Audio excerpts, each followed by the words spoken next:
Just let me, you might not hear me so well, I'll move the mic a wee bit closer. How are we all? I've literally just got to this seat 1 second ago. It's a family day, and I was rushing to get together with you. Let's see, let's pop out this chat so I can say hello to everybody. And I don't even have a dram poured yet.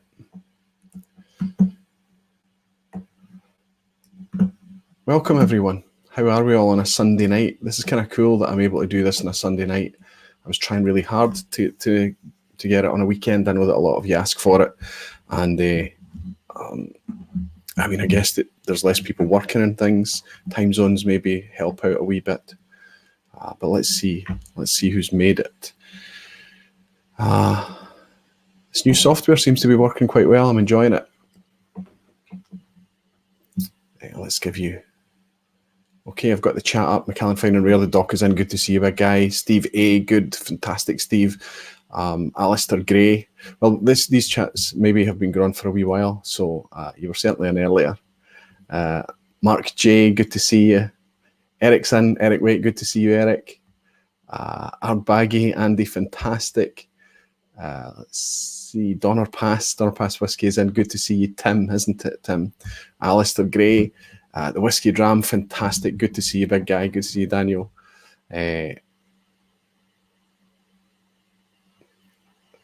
Still doesn't scroll very smoothly. Per Christensen is in. Wonderful, Per. Good to see you. Graham Young, excellent, Graham. Good to have you, my friend. Whiskey Shared Toby. John Bortle, good to have you, John. Whiskey Jason from Germany, fantastic, Jason. Texas Whiskey Life. Remind me who you are again, Texas Whiskey Life. Remind me who you are. Amy, wonderful. Amy, thank you, and George, so much as well for the fabulous virtual dram that you bought me through PayPal as well. You did it during the live stream and I didn't pick it up till afterwards. I'll send you a wee personal message, but thank you so much for that. Very generous of you both, as always. Donald Rance, Jez Batty, great to see you, Donald and Jez. Wonderful. Malt Minion, good to see you. Whiskey Share Toby, I've already mentioned. Dwayne is in. Good to see you, Dwayne. Yeah, are you all ready for your trip over in a few weeks' time? Fantastic. Jessica Baker, Service Alafis, fantastic. Lots of people piling in as well. Jules is in, GUK. Sid Martin. Triketra, fantastic. Mose is in. Mose Tune, long time no see, Mose. Good to welcome you in. And Josh Golladay is here as well. Peter Eichen, fantastic, Peter. I've got a message outstanding from you. I can see that there's a message come in. I'd caught up with all my messages. I was doing really, really well at the end of last week, this weekend. Anything that's coming kind of Friday, Saturday, and today I'm struggling to get to. I put all my energies that I had to get that video finished and out, the recycled video. So I'm a wee bit behind, a couple of days behind on messages and things, but I'll be back on it. If not tonight, maybe tomorrow morning again. Anyway, let me pour a dram. Everybody's just saying hello so far. And yeah, the recycled review that I put out, it was a wee bit rough, if I'm honest. It's always difficult, really difficult to capture audio unless you've got really, really high-end audio equipment when you're shooting outside. If you've got a cam day, it's fine. Any old smartphone camera or a lavalier or lav mic or whatever will work fine. But when the wind's blowing, it's really, really tough. And you might have been able to see in that recycled review that it's actually blowing, you know, the bottles in the basket, and the basket itself, you could see my jacket, my fleece thing was getting blown quite hard as well. The weather was really, really blowing hard. So it was quite challenging. But, you know, as I'm often encouraged, embrace the messy, right? So let's get a dram poured. What are you guys sipping? Spirits People is here. Saying good to see you back. It's kind of what lots of people have been saying, that it's good to have me back. But I wasn't away. I mean, a lot of people are commenting on the recycled review that, hey, oh, it's good to have these back. I mean, the pace of the recycled reviews can't really be any quicker than they are. You know, I can only really do them when I've got 15 bottles that I haven't reviewed before that I think are of interest. Because bear in mind that there's going to be a lot of bottles that are independent bottlings, or they're kind of blends, or they're distillery only or exclusive things that I think that people are going to have less interest in. You might see at the opening to that recycled video, there's a basket to the left there, a grey basket, and that one's full of bottles that I'm going to recycle, but I can't really review. And there's also ones that I'll empty that I've reviewed before as well. McCann Ferreira says, you may have to buy one of these fluffy, furry microphones. One of these. I've got 1, 2. These are labs with dead cats on them. Here's another one sitting here. I've got a sound recorder here that's got quite a big dead cat on it. Honestly, they work a wee bit, but they don't get rid of the one. They just kind of cancel out a bit, because the noise that the wind makes on the mic is still there. And the mic, especially lesser quality mics, I don't really have very many, much in the way of a high quality mic. It makes them peak out. So instead of you hearing a really loud wind noise, it just cuts the volume, and it can sound really quite clippy and ugly. And I noticed that it does. And I did make a wee mistake in that video as well. People always talk about the audio volume, and every time I'm bringing it down and down and down. And I think the codec, the way that I export the videos, I think it lifts the background music again, because always on the exported video, the music is a wee bit higher, and I sometimes get caught out with that. But I made a wee mistake, and I forgot to reduce the levels behind the green spot. So the green spot, I notice mostly when you listen on headphones, that you can't really hear what I'm saying. But I'm not a videographer. We're all learning this on the job, so to speak. Donna Pass is saying, another fun one for the recycling bin. The wind didn't mess up the sound on my end. And the bit at the very end was hilarious. I have to tell you about that. I can tell my patrons about that. So I've got, right across the street from me, I've got a house sitting opposite. And there's been a few times that he's come to his top window and he's looked down. And normally if he sees me in the garden or walking around or whatever, he'll just try and catch my attention to kind of wave. Really nice neighbours. But a couple of times he's noticed that I'm standing in the bin filming myself. And the camera's running, but in my peripheral vision, I can see Pat, his name is, across the road. I can see Pat standing up at his window, just kind of standing, watching. And he's probably watching and wondering what's going on. And then just at the end of last year, we talked about it. He asked me what's it about and things. And I think him and his wife went and had a wee look on YouTube to see what I was doing, and they got a kick out of it. They thought it was quite funny. But what happened this time is that I had my two neighbours from just a couple of houses up, and they were walking past. And as I'm standing, they just saw me standing there. As they're walking past my driveway, they just kind of see me with their dog and just give a quick wave, just put a hand up. And they walk past, and I couldn't wave back to them or anything. But just before I said that, they just kind of started to step backwards, and they looked down the drive to see what I was doing, because they obviously worked out that I was speaking into a camera. So yeah, my neighbours were just looking at me going, what's he doing? Why is he filming himself at his bin? So I'm hoping to bump into those neighbours and I can explain. Not that the explanation is going to clear things up and make it all reasonable, right? It's quite an absurd thing to do.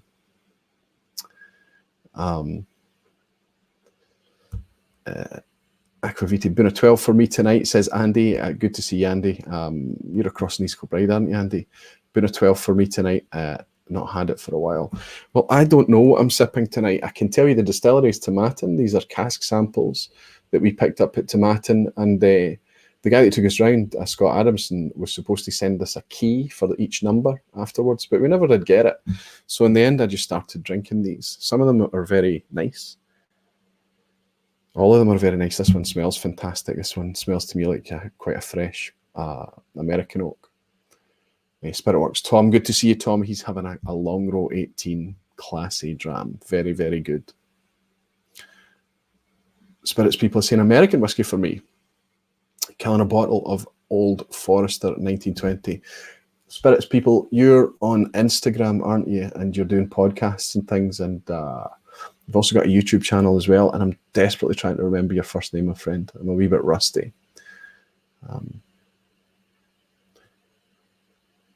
The real art and craft in making a great video is in the editing. Yeah, I mean, you can't edit rubbish into something good. You've got to have something that's reasonably workable to start with. But Eric, you're absolutely right. You know, it's amazing what editing can do. It's amazing how even quite ropey content can be made interesting and engaging, and can at least kind of distract people away from the fact that it's ropey if it's well edited. And that's what draws me to video. I love it. And when I was doing little kind of videos and things for work, I realized that I quite enjoyed the editing process. Sometimes it can be a grind. Eric Waite is saying it's when you pour Brook-Laddie into a glass while in front of the bin that really raises the eyebrows. That wasn't staged.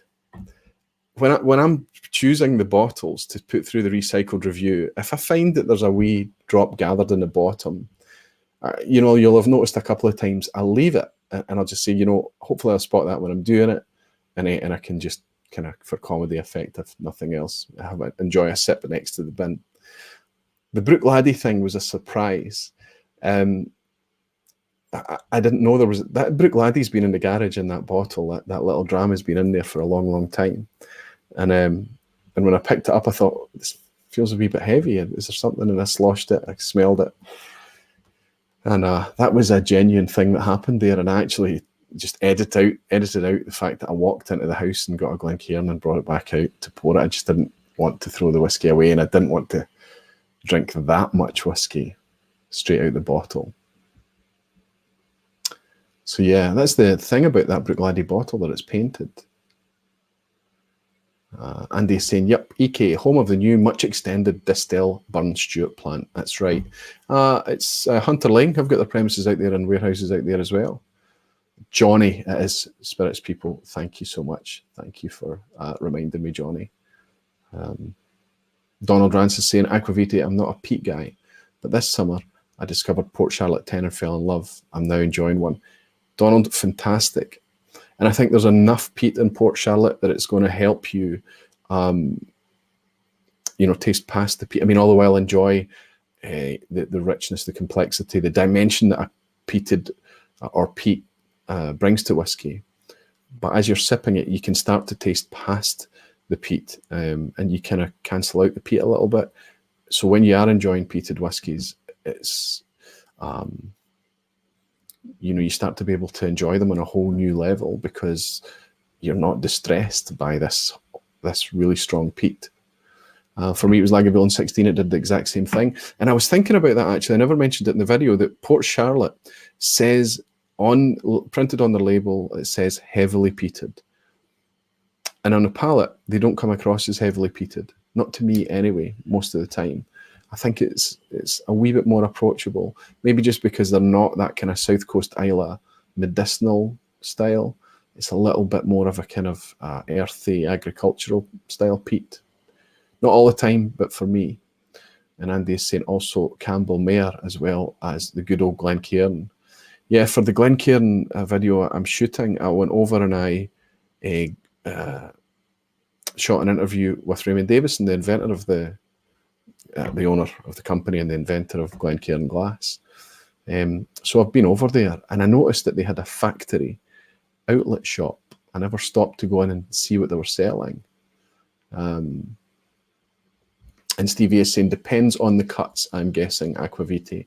In terms of peat, I don't know how much the cut affects peat content or phenolic content in terms of peat phenols. The cut will certainly change the weight, the meatiness. It can change the complexity. If you want kind of a bit more earthy, oily, maybe sulfury notes in there, you can extend the cut a wee bit or move the cut in a certain direction. I wonder if it affects peat. Never really thought about it. Graham Young is saying the Port Charlotte MCR01, so that's in Mouthon Rothschild. So was it MRC then? Was heavier peat, and so is the MC01. I didn't find that CC01 particularly heavily peated. It was clearly a peated smoky whiskey, but it wasn't difficult to pour it in contrast with another one and for it to be not too peaty at all. So apologies for the short notice for this stream tonight. I wanted to do it next weekend. I'm away. I'm doing all of this week. I'm rammed with work, really busy with work. And at the weekend I go away and we're doing a show down in London, and that'll run over the course of the week after. I don't know how long I'm going to be needed down there. It looks like I might be able to get away Tuesday or Wednesday. I certainly hope so, because there's supposed to be a live going out on the 12th. So as I was looking at the calendar going out, it's like, it's going to be a long time before I get a patron only stream out. So really what we're doing here on the 1st of September is doing the August stream. And I realized that if I didn't do it tonight, I was going to struggle. So I hope it's working out for you guys as well. Let's have a wee go on this tomatin. You know, tomatin is another one of those distilleries that seem to be getting better and better. Now that they're kind of carving their own furrow away from being a filler, a factory.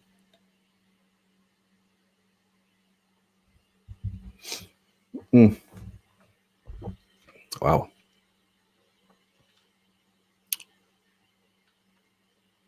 Cask strength and a good age. Maybe not. Maybe it's rich, much richer than I expected. Very, very fruity, very mango, like tropical, sweet, rich fruit. Wish I knew what it was, but we know it's tomatin.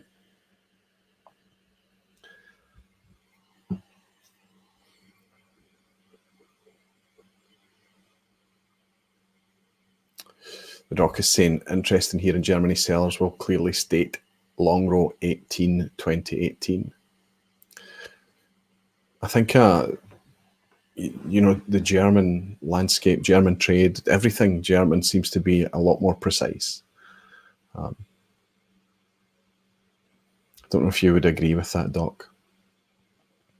Quite a few Germans engage with the channel. It's really cool. Texas Whiskey Life is saying that he recently had some 15-year tomatin Moscatel. I'm going to see if you've reminded me what your name is. Texas Whiskey Life. I could probably have a guess.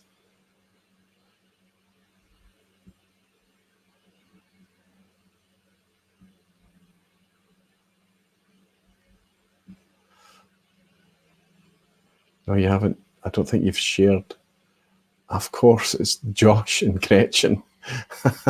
That's too funny. That's too funny. Did you tell me that before? Is it the new logo that's put me off? Welcome in, guys. Is it both you and Gretchen that's here tonight? Really looking forward to seeing you. And I guess that's next month now. That's only like 5 or 6 weeks away. It's very cool. He's saying, I recently had some 15-year-old tomatin Moscatel at a whiskey bar. Have you tried that one? I'm fairly certain I have, but I've never owned it, and I don't have much of a memory of it.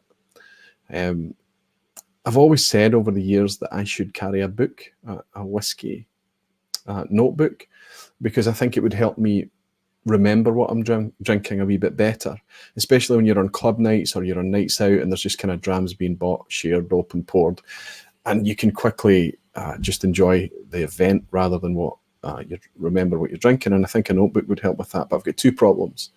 I think I would be poor at taking notes. I don't think I would be disciplined. And it's one of those things, only generate data if you're going to use it. And I wouldn't use it. I don't think I would look back through the notebook. But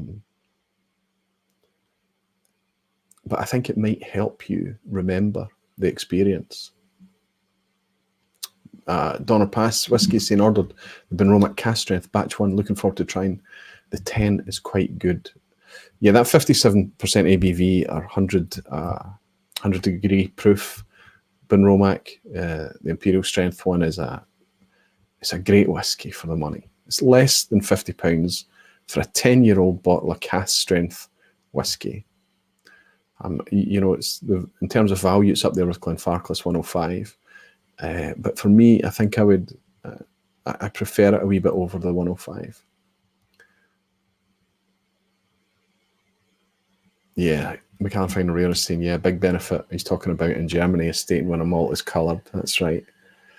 I mean, I wish we knew for sure, even there, because I've heard that a lot of people are just covering themselves. They're not actually sure if the malt's been coloured or not, so they put a label on it to cover themselves. Sometimes a print run is hundreds and hundreds and hundreds of tubes, boxes, labels, whatever it may be, and they just put the declaration on there regardless and cover them, even if they're at a point or they're at a vatting where they don't really need to add any colouring at all. I've kind of gotten way more uptight about that whole thing, and I think it's just old-fashioned now. If you're going to add something, you need to tell us, and I don't care what the justification is, what the reasoning is. It could be perfectly acceptable. We might not be able to taste it, we might not be able to know, but you're adding something. And I think that that's an inevitability. It's only a matter of time before that becomes a thing. And I would rather that Scotch whisky did it in advance of it being forced on them. Especially, all it would take is for one whisky producing nation to stand up and say, all of the whisky from our country has no colour added. And then the world would be asking, well, who adds colour, right? And they might not necessarily understand why it's been added over the years. Zach is confirming that it is indeed Josh. Fantastic. 6 weeks from yesterday, Steve, you're counting down as well, are you? That's obviously, they're calling it the Bastards Ball, aren't they? They're calling the next gathering over in Texas. Daniel and Rex. I've not been watching any video content over the summer as well. I haven't been watching the guys at the Tribe. I just got a really cool thing sent through, actually.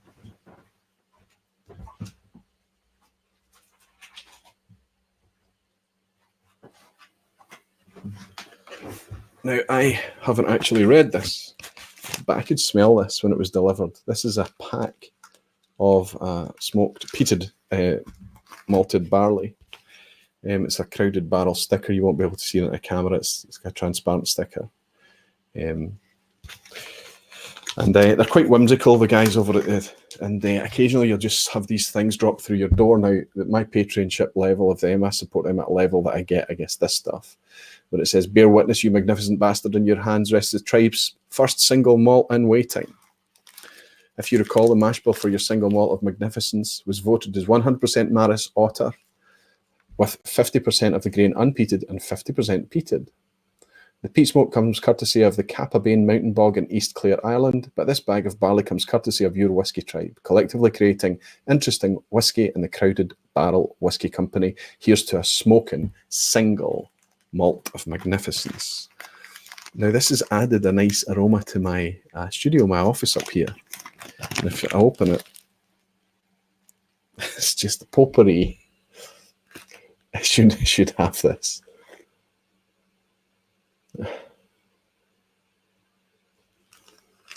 Smells magnificent. Absolutely magnificent. I'm going to have a wee taste, actually.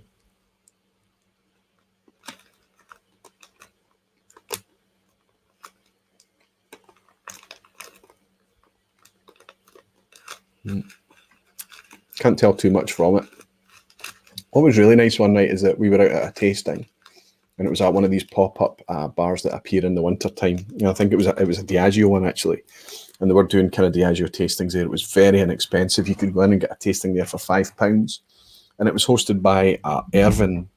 Ervin Trajkowski is one of the younger brand ambassadors. I think he's looking after Singleton, last I heard, but he was doing it. But he had a friend there doing kind of snacks and things, and one of the things that he did was flavoured, salted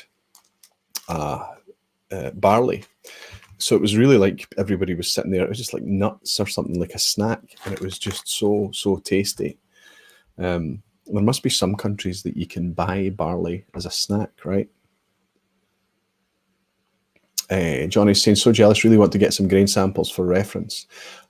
Pretty much everywhere you go, if you were to carry like these wee Ziploc bags, I mean, especially if they're doing their own in-house maltings, right? But if you carry these wee bags, they usually all have a box of grain, and you can just, you know, take a little handful. They'll often encourage you to nibble it as you go around and do the tours and things.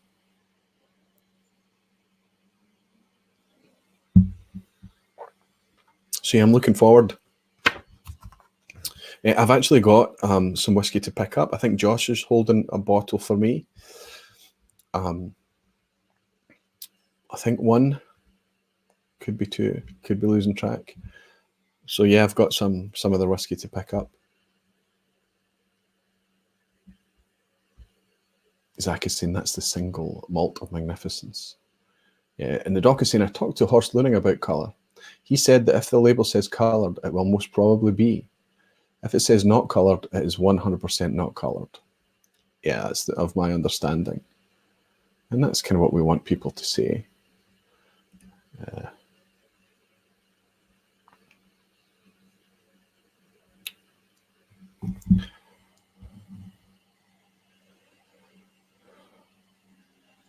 I mean, it's sugar. It's processed sugar, okay? It doesn't really taste or appear anything like sugar.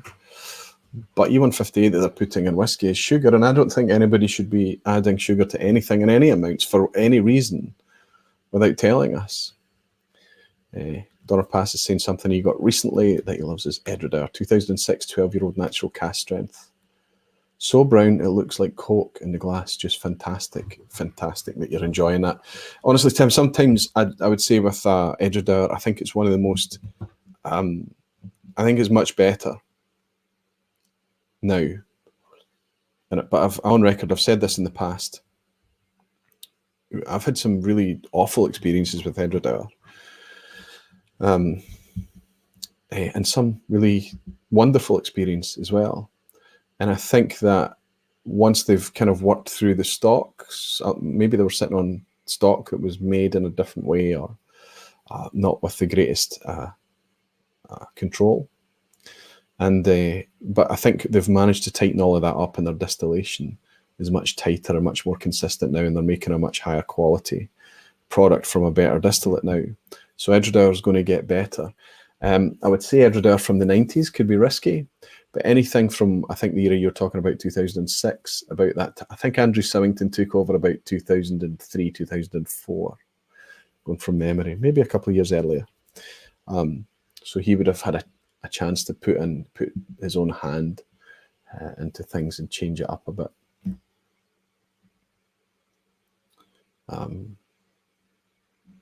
Natural cask strength. So what is it from a sherry cask then, that one?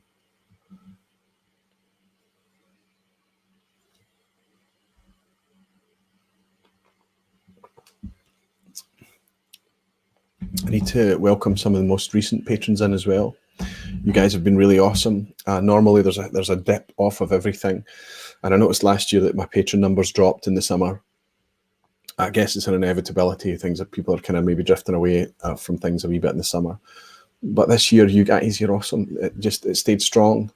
And that was despite me not really getting anything like the output that I wanted. Obviously, my Patreon is structured that if I don't put the output out there, you guys don't pay. But despite me not getting all the videos out that I wanted to, and I don't think I ever will, there's always more. I've always got more ideas than time. But you stayed strong, and the numbers have been really, really, really strong. So I'd like to say thank you to all. There's one or two that I still owe a message to, actually. I noticed that David James Ingram joined me just yesterday. His name's in my head, but I've still to welcome him and formally send him a message just to say thank you. Vicky's saying, what Kilchoman's are the two and yourself? Only had a couple at the pot still and really enjoyed them. I'll tell you exactly what they are. I just noticed a comment's been hidden. I'll show that, Spirits people. I'll show you what these are, Vicky. These are two cool Kilchomans, and they're up there because they were handy. I had them here. This one I bought when Eric Waite was over. We went down, Eric and I, along with Karen Hughes and Ben Marnock, two patrons. We went down to Annandale for a look at Annandale. And we found this, a single cask. Now, single cask Kilchoman, not sold by Kilchoman, is very, very rare. Okay, Kilchoman just don't do this. So this is quite a rare thing, and it was down to an arrangement that happened a number of years ago. And this was distilled back in 2006. It was bottled from a bourbon cask, a single cask bourbon cask, in 2017. So it's actually only 10 years old. I say only, that's quite old for a Kilchoman, for a nation of Scots. And that's what David Thompson, the owner of Annandale, asked. He asked if it could be bottled for this. So it's his cask. So I picked that up down there. Not really many bottles. It's probably gone now. Yeah, but bourbon cask Kilchoman, right up my street. And this one, this is the Fisheel 2019. Now, I didn't go to Fisheel. There were 939 of these. This is from fresh bourbon and fresh Oloroso sherry. Bourbon cask is a 2007, and the Oloroso is 2008. Yeah, this was bottled for Fisheel, obviously, in May 2019, just bottled right before Fisheel. Now, Eddie, one of the guys from the Whiskey Club, bought this, and I don't know if he decided he just bought too many things and spent too much money. I don't know if you can see that. But he asked me if I was interested, and he sold it to me for the retail, what he paid for it. So I'm really grateful to have that. I've got a couple of Kilchomans open just now. I've got a Machia Bay open downstairs, 200% Islas. I've got the 2000 and can't remember, is it a 9-year-old or an 11-year-old or something? I did a collaboration last year with Swami, and I sipped that with him. So I've got a few Kilchomans open. I've got too much whiskey open. I suppose it has to be like that if you want the recycled reviews to continue, right? But I need more people to come around and help me drink it.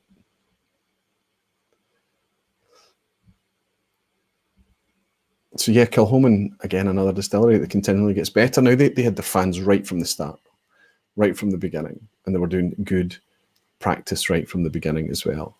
But now we're starting to see more and more mature Kilchomans, and we're starting to see their craft express itself, and I think it's good times. It's getting quite expensive at times, but everything is. And I don't grudge the ones that are bringing the quality and presentation. Even though Kilchoman aren't famous for putting age statements on there, they just don't.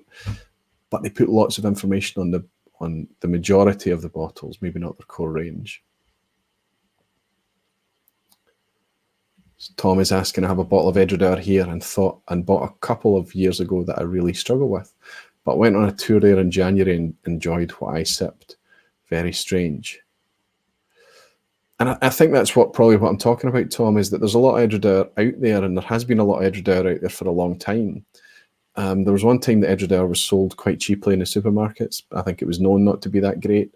That dried up, that disappeared quickly. It's been years since I've seen an Edredar in the supermarkets. Then you start to see it appearing in airports, and they had a special edition called Caledonian and things. They had a 10-year-old, a 12-year-old.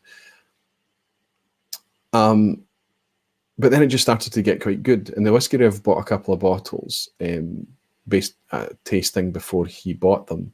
And he managed to find a couple of really nice Edredars. So there were good ones out there.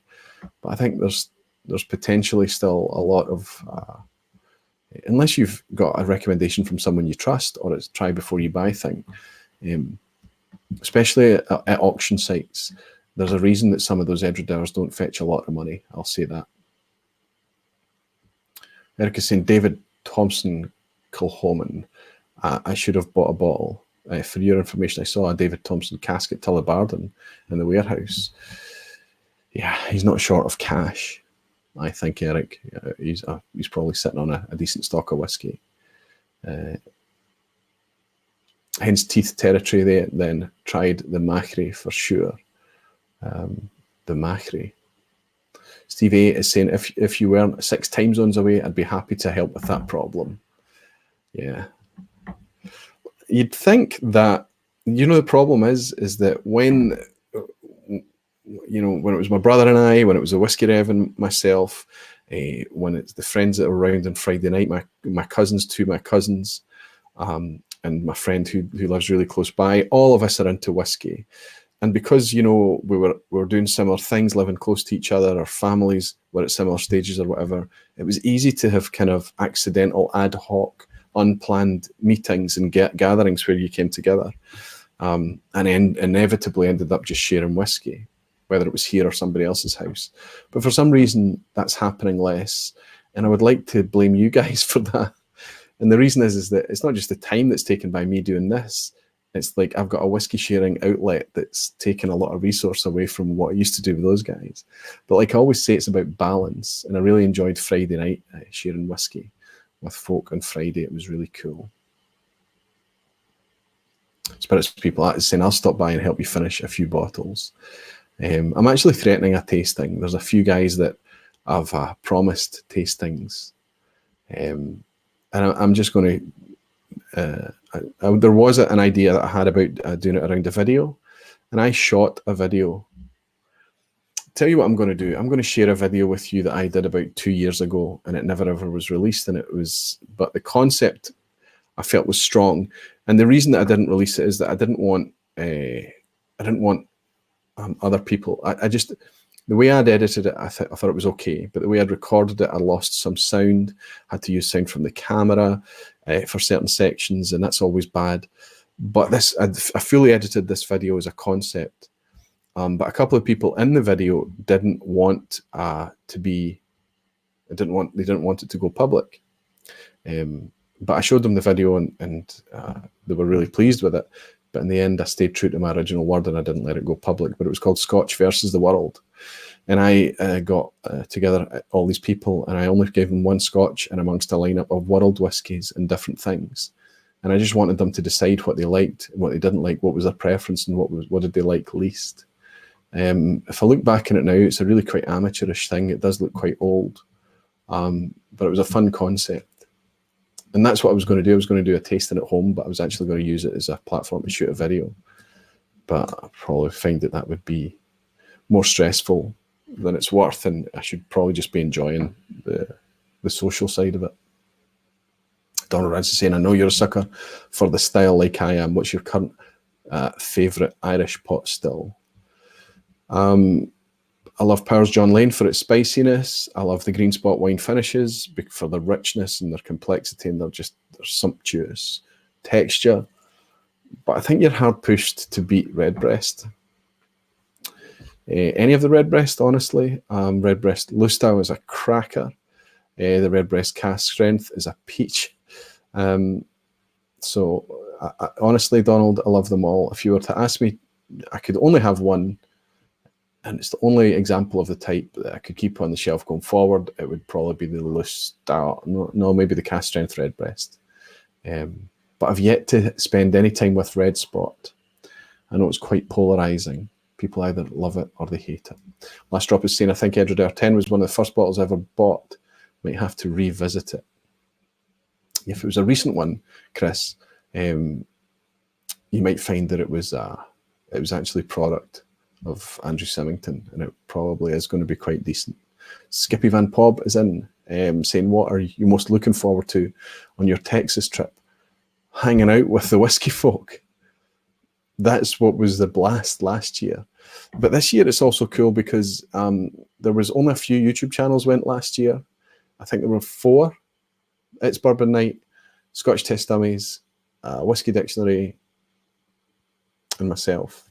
I think that's only YouTube channels. Whereas this year, that's exploded. You know, the Whiskey Tribe have just kind of opened their doors and said, look, if you guys want to vouch for anybody that you think's doing cool things, you know, who should we involve in this kind of thing? Who should we be inviting and things? And obviously, a lot of these guys I've been collaborating with, working with, speaking to, been in contact with for a long, long time now, you know, a couple of years or more.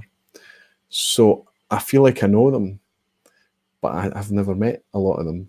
And that's going to be quite cool as well. So that's what I'm looking forward to, I would say. Are you going to be there?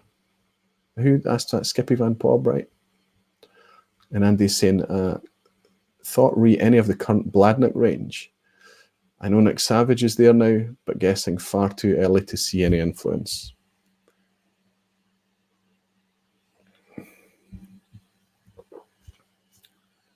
How to approach this diplomatically. Bladnock was often fabulous, often great value, and definitely under the radar. But obviously, it really struggled financially. It was always a kind of stop-start distillery. And under the new owners, we all got really excited when Ian McMillan went from Distell. Ian McMillan's responsible for the regeneration of Tobermory, Deanston, Bunnahabhain, way back in the early 2000s. The reason that those distilleries are making such great things is because of changes that he kicked off back in the early 2000s. So when he went off to Bladnock, we all got quite excited. But the bottlings coming out of Bladnock are just bizarre. I mean, thin on message, thin on story, overly, drastically overstyled, and worse, they're drastically overpriced. And the couple that I have tried, nothing has made me want to engage further. So, I'm not suggesting that we just ignore what they're doing. I think we always have to keep an open mind. But I don't think they're aiming anything at me. It's odd. It's something I just don't understand.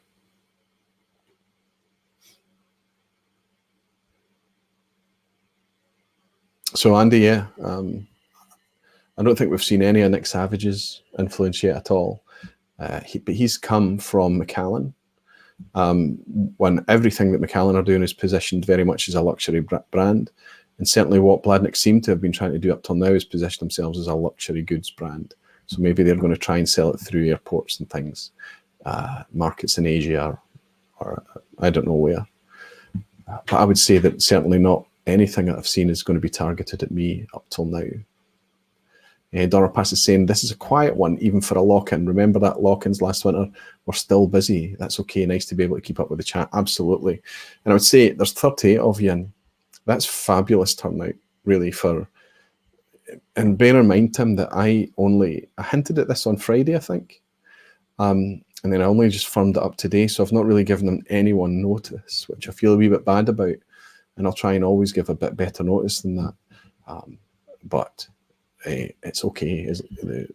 It's manageable. And the great thing is that this link will stay in Patreon and people can watch if they're if they so desire. But the reason I like doing these is because it can be a slower pace.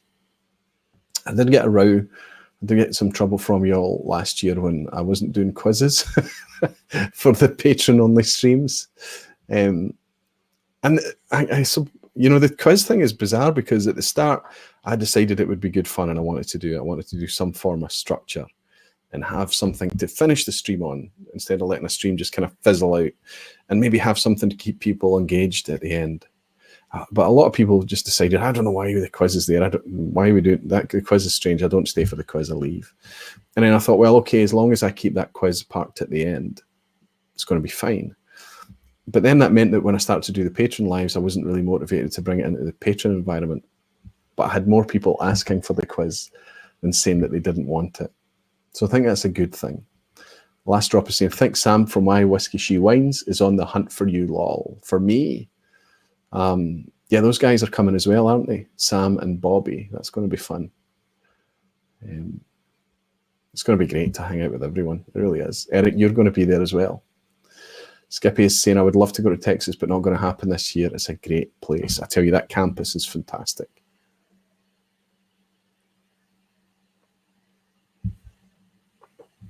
So is this Tomatin. Damn.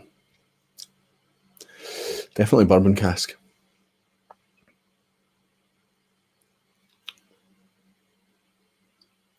And then immediately doubt myself.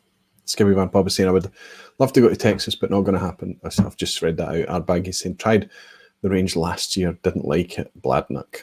Yeah, Andy, you and I are probably in the same place. We're just wondering what they're doing. Andy's saying, yeah, not tried any to date. By the way, I'm just picking up the comments that are highlighted to me. So if you're typing Aquavite or at Aquavite, as long as you write and spell the word Aquavite, it's highlighted to me. Not tried any of to date, as reviews have been fairly flat and uninspiring.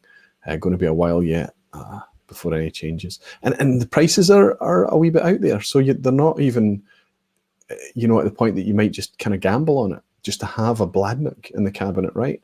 Per Christensen is in saying, Aquavita, have you heard that the new SMWS 141 from Denmark? Fairy Lochen Distillery. The name is the Dark Prince of Denmark. Going to taste it on the 14th of September. 6 years, first fill, Oloroso, sherry, hogshead. That's fantastic. And I think that, you know, it's one of the good things about SMWS. I mean, they're doing cognacs and they're doing rums and they're kind of really casting their net quite widely. But and that's quite fun. It's nice to try, I think. But I think it's cool, the world whiskies that they're embracing. It's very cool. And Alistair Gray saying, Aquavite, we live for quiz. Yeah. Good for you. Eric Waite saying, I'm growing a magnificent bastard beard for the occasion, but I might also get a second job as Santa Claus this Christmas. Eric, you're the same as I. I am. We're follically challenged on top, so we grow a wee bit extra on our chin. Donald Francis is saying, Aquavite, in your opinion, is there a better distillery that offers value for money with age statements and quality than Glenfarclas?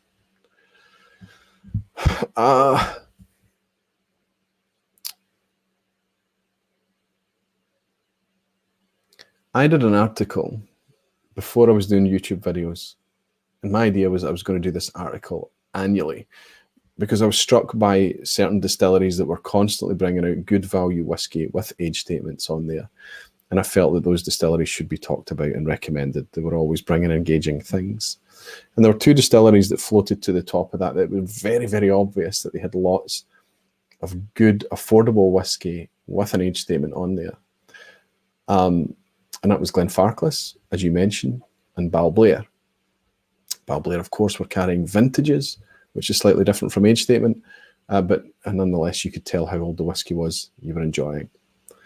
And I would say that they still, despite what happened recently with Balblair, with the crazy money they were asking for the 25-year-old,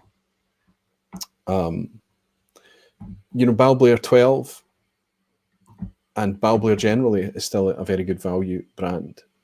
And I've actually been meaning to pick up a bottle of Balblair 12 just to connect with it and share what I think with you guys. I might have to do that. So Balblair is definitely there. I think distilleries that I often talk about, like Deanston, are bringing good value, given the quality of the whiskey that they're putting out there, is very good. There are still a few, and I think that that's what the community is very good at, is pinpointing where the good value expressions are. Trouble with Glenfarclas is they seem to embrace that idea of inconsistency, which I love. I don't mind that, you know, one of their 15-year-olds is going to taste a wee bit different. But where it does cause a problem, if you have a really lovely bottle and you really enjoy every dram that you pour from it and you recommend it, and your friends all go out and buy one that's from a different batch and it's completely different, it's not the same. You know, it's the same style of whiskey, but it's just not as good. It can be tricky. And I've often been caught out with Glenfarclas. Ridiculously inconsistent experiences with what on the face of it is the exact same bottle. But we have to remember that very often that's the nature of whiskey. And distilleries like Glenfarclas, Springbank to an extent, often don't care so much and they just put their whiskey out there. And, you know, they're less anxious about keeping it consistent, which I can completely understand. Whilst on holiday in Cromarty, Spey Distillery was recommended. This is a new one to me. Any intel on this distillery and its whiskey? So Spey is from Speyside Distillery. And you'll recognise it because it's in very, very ridiculously tall bottles that won't fit on this cabinet behind me. It almost looks like olive oil bottles in appearance. And they do, I think they do some age statement stuff, but the ones that I've tried and tasted have been, is it Fumari, and is one called Train or something, and they've been non-age statement, and I think they're quite young and spirity still. They're not bad whiskies, but they're just not great, and none of them have struck me as ones that I need to go out and start sharing, buying, and talking about. Not yet, but I'll keep trying. Speaking of world whiskies, have you tried any Smogan yet? So good. I've only tried a sample, and the sample I tried was fantastic. I would like to get my hands on a bottle and spend a wee bit more time. Kilted Moose Scott is in fantastic. Did you see that there's a Lafroig 16 at 48% coming out exclusive to Amazon? £89 on September 10th. Wow. So 48% is good. So that's coming out of the same ABV as Lafroig's quarter cask. 16-year-old age statement. £89. It's more expensive than Lagavulin 16, but it's more whiskey. It's at a 48% ABV. I think that's going to fly from the shelves, coming out on September 10th. Good intel, Scott. Fantastic. Any idea in the casking? Donnerpass is saying independent bottlings have very old great whiskey that rival the price of Glenfarclas, 21-25 prices. Indies, absolutely independent bottlings, but it's a distribution issue with independent bottlings, especially when it's very small vatings or indeed single cask. It can't get to as many markets as you would like it to get to. And it's one of the reasons I don't really talk about so many independent bottlings when I'm doing the recycled reviews. It's kind of, maybe if there was one that particularly stood out that was having such an experience with. I know I finished the recycled review on a distillery exclusive in the Deanston Palo Cortado. But what I wanted to do that, I wanted to talk about that whiskey just because of how much I enjoyed it, how striking it was, how much Springbank-like it was, but also the concept of Palo Cortado. I think Dwayne is in tonight. Dwayne bought a bottle of that Palo Cortado and took it back to the States with him. Dwayne is obviously really, really into peated whiskies. I wonder how he's getting on with that rich, savoury Palo Cortado whiskey. But I agree with you, Donnerpass. I agree with you that if you can get your hands on independence, again, it's often a try before you buy. Even though the prices are good value, it's quite easy to spend £100. And it's risky to £100, $100, $150, whatever it may be. It's risky to gamble that sometimes, unless you're confident about the distillery or the bottler. If it's Cadenheads, even if it's something you don't like, it's not going to be a question of quality. It's going to be just a quirky bottling or something. But everything from Cadenheads is going to be pretty good. Triquetra saying, is your new make changing colour yet? Yes, it is. Not being confused by the bottle behind it. Okay.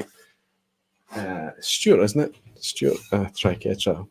I noticed this just today, and you might not be able to see it. And let me pull up a camera. I don't know if you can see that. Pull the water up, but it is starting to colour. You can. You can just make it out, right? It is starting to colour after just 3 days. So I took a sample. I had a dram of this. It's really, really nice. It's very sweet. And Graham, who bought me this, Graham Young, he sent me a message to tell me to correct what was in it. Is 95% rye, and but it wasn't. It's okay. It's 40% ABV. It's not high ABV. So maybe a lot of the spice that you would experience from rye could be ABV, I don't know. But that was very soft to my palate. Very soft, very fruity and very sweet. Very spirity, of course. But I'm excited to see how that changes. I'll take another resample maybe a week or two down the road. Another resample and maybe taste them together. Mark Slinger is saying, I love the Palo Cortado. I'm glad that you do, Mark. I think it's a cracker. Mark Slinger is saying, £100 is a good average, yes. It's crazy because I remember a time the Whiskey Rev and I were sipping together, and he went out and he bought a £100 bottle of whiskey. And then a few weeks after, he went out and bought another £100 bottle of whiskey. And at that point in my whiskey life, I had only bought 2 whiskies that were more expensive than that, and both were gifts. They weren't for myself. And I just couldn't really imagine comfortably buying whiskey at that price just to pop and drink. But wow, how things have changed. Whiskey's becoming more expensive. My enjoyment of whiskey has grown immeasurably, hugely, thanks to you guys. And yes, it's, you know, I mean, this was over £100. This was close to £100. There's lots of things like that. It's the good thing is that how long they last. And what you find is, because you're sharing it, if you find people to share it with, when they're spending 50, 100, 150 pounds on their whiskies, they share it back with you as well. Hopefully. Sid is in. Sid, good to see you, buddy. I trust Douglas Ling Old Particular bottlings, as each I have tried have been magnificent. I would buy on site now and accept I may get the odd duffer. I think that's a good attitude, because you have to accept probably it's not that it's a duffer, it's just something that you don't particularly love. And you know, the hit rate means that it probably averages out. And I would say my experience with Old Particular is pretty healthy as well. The last drop is saying, pricey for me, difficult though, as I could stretch to it, but the Scrooge in me takes over. Yeah, and I think that it depends on, you know, we only have a finite amount of money that we can spend on our whiskey habits and how we enjoy whiskey, how we drink whiskey. And if we find that we're pouring more whiskey for people than we're drinking ourselves, then budget probably becomes arguably an even bigger factor. Try and surround yourself with friends that are as passionate about whiskey as you are, because then it matters less. I think you tend to have more flown back to you. And it's just a healthier, cheaper way to buy nicer bottles as well, especially if you can get together and chip in for bottle splits. I know that happens regularly up and down the country. Lots of people at our club do that. I've done it a couple of times, where somebody will just keep the bottle until it's half full and then hand it over, or simply split it up into flasks or whatever when it arrives. And Tom is saying, I had the privilege of trying the Palo Cortado thanks to your sample. It was awesome. Can't thank you enough. You're very, very welcome, Tom. I did share that. I got through that Palo Cortado very, very quickly. And I would like to think that it's because I shared quite a few samples from it. But honestly, it was because I was struggling to reach past it. When I was having a dram by myself, it was one of the top 3 I was reaching for while it was there and it was open. And the last drop was saying, are you saying mooch? Why not? But it has to be reciprocal mooching, which then it's not a mooch, is it? Donna Pass is saying, anyone tried the Glengarry 12 yet? Have it coming. Yeah, I've tried a really old Glengarry 12, really old. That was quite nice. Really old bottling, I mean. And the more recent ones are nice. I didn't really get on with the Founders Reserve Glengarry, the non-age statement one. Now, maybe because it's higher ABV, maybe I didn't spend enough time with it and things, but the Glengarry Founders Reserve I bought, he took a chunk out the top of it and gave it to my brother. I think it was my brother I gave it to. I wasn't enjoying it, and I'm sure it was my brother. Whoever it was, I know that I was sharing it with them. They said they liked it, and they just took the bottle home. But the 12-year-old is a different animal, and a pretty good whiskey. Zach is saying, I do that with a group of people at work. Great way to expose people to different bottlings. Yeah, I think it is. And lessen the impact of the whiskey that you're buying purely to drink and share anyway. Donald is saying, when are you going to open that bottle of rye gloriousness behind you? That lot 40, 11-year-old cast strength, fantastic stuff. That'll get opened when the time is right. Before the Glasgow Whisky Festival last year, Daniel Whiskey Throttle gifted me the 12-year-old cast strength. And I knew what was happening with that. That was getting shared with as many people as I could share that with. And that went into smithereens. That was shared everywhere. But I kept a healthy chunk for myself, and I loved it. Absolutely loved it, and I'm quite excited to try that one as well. But again, it's one of those ones because it's hard to get a hold of, and a lot of people are talking about it. So the profile is high, availability is low. When you find a bottle like that, if you're going to open it, get it shared. Get it shared with as many people as you can who otherwise aren't even going to be able to get a hold of it. Spirits People is saying, what's your thoughts on the Port Askig anniversary bottle? Not tried their anniversary bottle. Port Askig is always a really, really good. Port Askig is owned by the Whisky Exchange. That's Elixir Spirits, which is under the Whisky Exchange umbrella. And the quality they put out is pretty consistent and pretty good. And it jumps from various Islay distilleries, but it tends to be mostly Kalila. Not tried the anniversary bottle yet. I don't think I have anyway. I can't find a rare. It's saying Glengarry Founders Reserve is weak, and the 12 is nice. We agree, Doc. Dwayne Large, that Glengarry that we sipped when I was over in Germany, that 15-year-old sherry cask, that was a peach. Dwayne Large is saying, I have really enjoyed the Deanston 12 Palo Cortado. Glad that I was able to pick it up at Deanston when we visited. Yeah, I'm glad you're really enjoying it, because I was a wee bit nervous. I wasn't sure that it was in your preference, your wheelhouse, I guess. And but I noticed that you bought that when we were there, Dwayne, and I'm really glad that you're enjoying it. Real nice contrast to the peated whiskey that I drink most of the time. I find it very rich, and I found the Palo Cortado was a switching between, is this a sweet, rich whiskey, or is this a savoury, rich whiskey? And I found that it could be both. And I also found, I wonder if you're finding it similar to any kind of Springbanks that you've had, that kind of earthy funk that it has. Mark Sling is saying that he's found the Flora and Fauna great value at £50. I have to say I agree, Mark. And if the Teninik is £50, which is a 10-year-old, it's quite expensive. They all kind of float around late 40s through 50s. The Dillion, I think, is the most expensive one, 16 years old, about £60-65.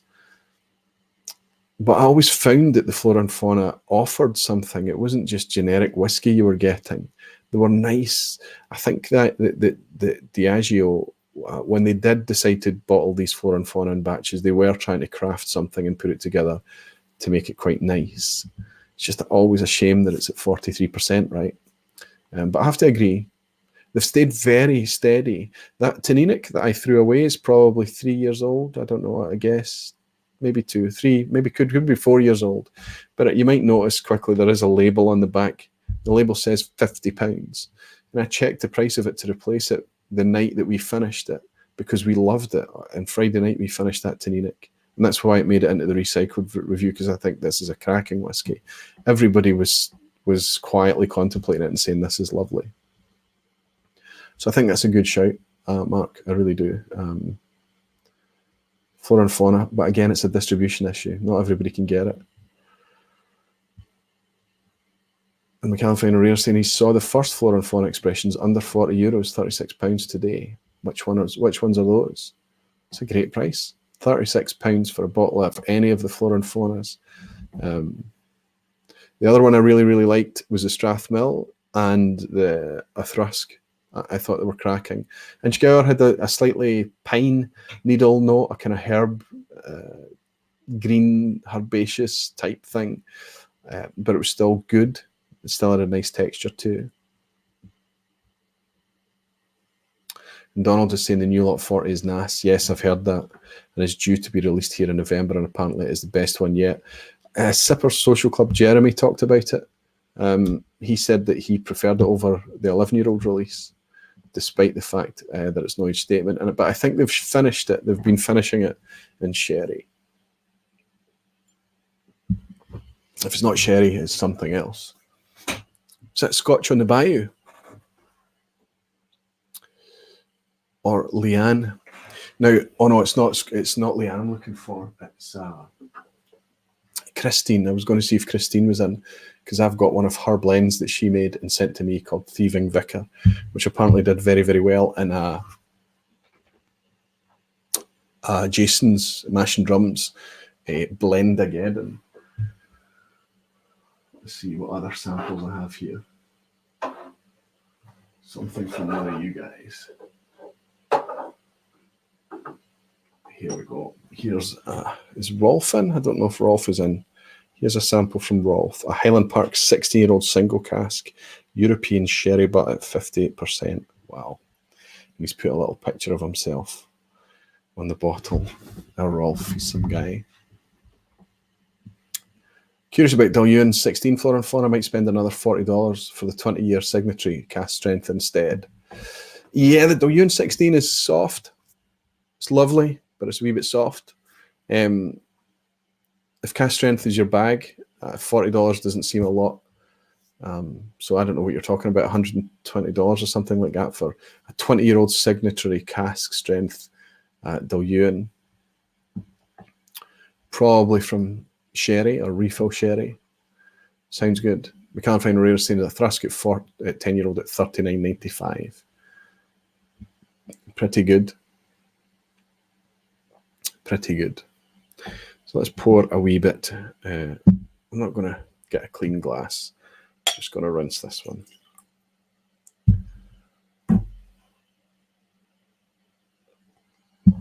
So I'm glad you enjoyed the video. Now I need to just try and manage my time so that I can get the other ones out. I've got the Scotch Test Dummies video. I've got the Glencairn Glass one that I've talked about. Plus a few other projects as well. And new kind of ideas are popping up now and then. I'm constantly being asked to do reviews, but I think that still not yet. I don't have the time. I don't really have the motivation to do individual expression reviews right now. And I think that there is that's really, really quite well covered.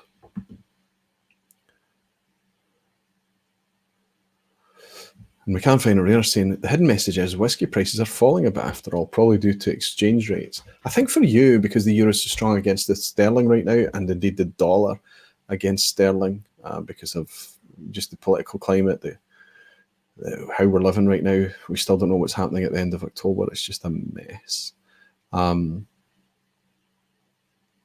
So yeah, you might see a bit of a discount happening, which is kind of cool for some.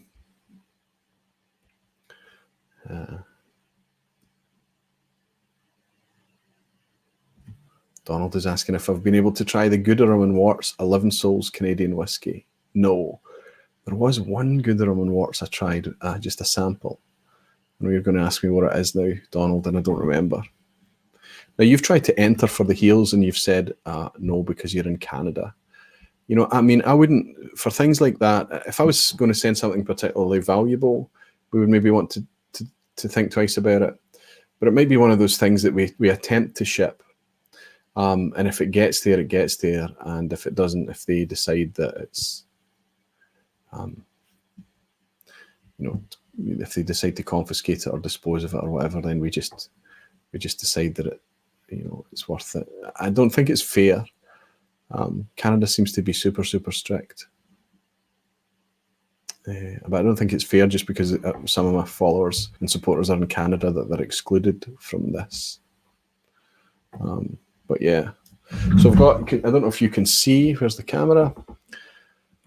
Yeah, you can see I've got lots of Aquavitae sample bottles up here I've been filling, and that's the Heels from the most recent recycled review. It's a few of the North Star Vega 33-year-old and things.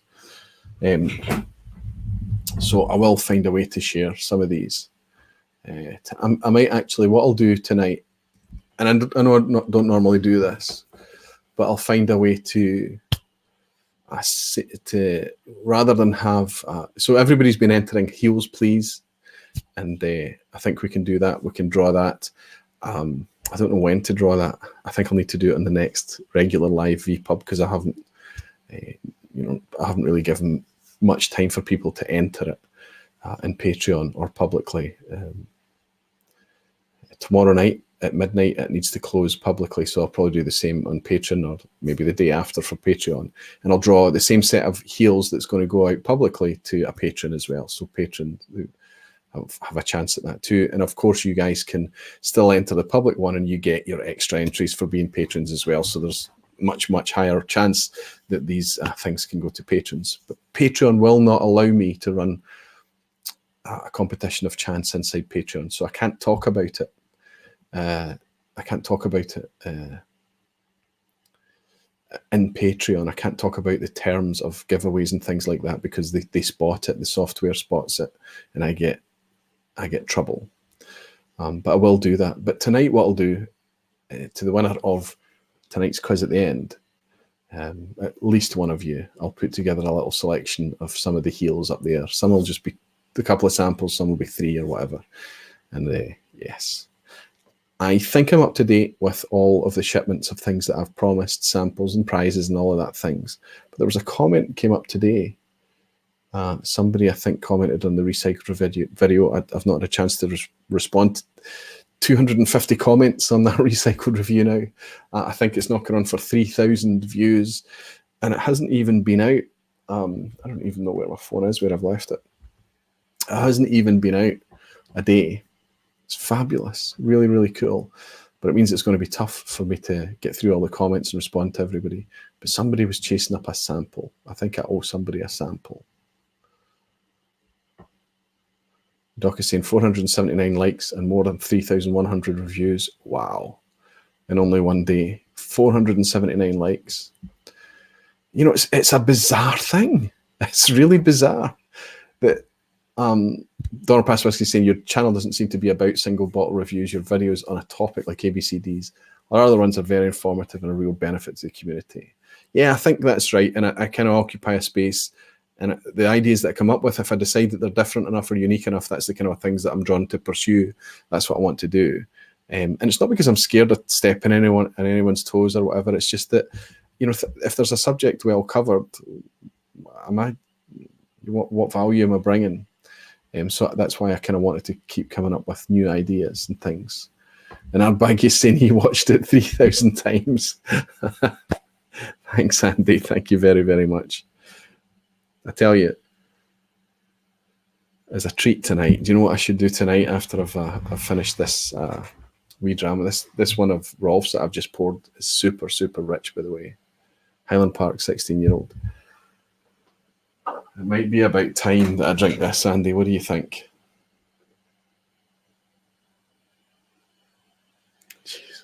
Actually, I don't know if I'm ready for this. This is a 1963 Ardbeg that Andy sent me. So when you talk about unicorn whiskey, and it was bottled at 30 years old, distilled 1963. A Sistante, import Sistante. It looks like Italian. So is this for a time when we're together, Andy? Or would you be pushing me to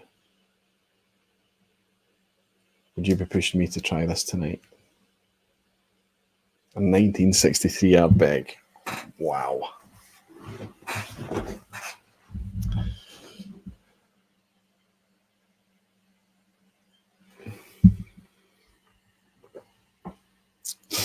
So I find the recycled review. Wow. Highland Park. That's fabulous.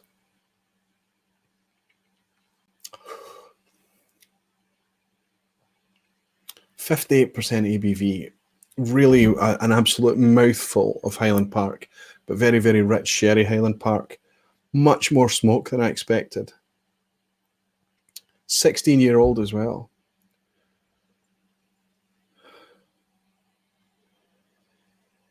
Maybe the smoke is just obvious on the back of the tomatin. Didn't jump out the glass when I nosed it earlier.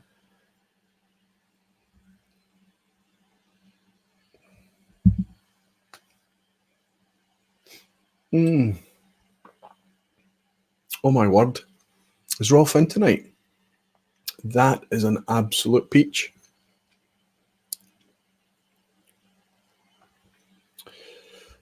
Fabulous. Eric is saying, I've got a sample of the 1963 Ardbeg from Ardbaggy 2. Yeah, because of course you bought the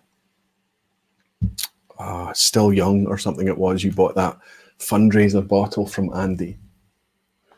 And Andy said, he's non-committal, saying whenever you're ready. Donald Pass Whiskey saying, as I try to think about buying new bottles, I do find myself going back to recycled reviews over and over. And I'm very grateful of that. And that's the kind of the cool thing about the spreadsheet is that you can carry that spreadsheet in your pocket and just kind of pull it out and scroll through it. You're not actually necessarily having to look at videos and use up lots of data, or what about a weak Wi-Fi signal or whatever. You know, the spreadsheet is really light. And if you bookmark it, keep it open in one of your browser windows on your phone, or however you want to work it, you can scroll and just pick up the score on the hop. But if you do click the link button, it doesn't take you to the episode, it takes you to the exact moment in the video. It's a timestamp that I'm speaking about that specific expression. And the amount of messages I get back of people that appreciate that makes it, I'm glad I did it, and I think it's a worthwhile exercise. It's easy for me to keep up to date. So I'm glad people are getting a value out of that. But the recycled reviews thing is kind of took me by surprise, because I was just having a bit of fun at the start and I wanted to get some value out of these bottles I was throwing away, because I always realized that there was a bit of a bittersweet sadness saying goodbye to an empty bottle, especially the ones that you've really connected with and enjoyed.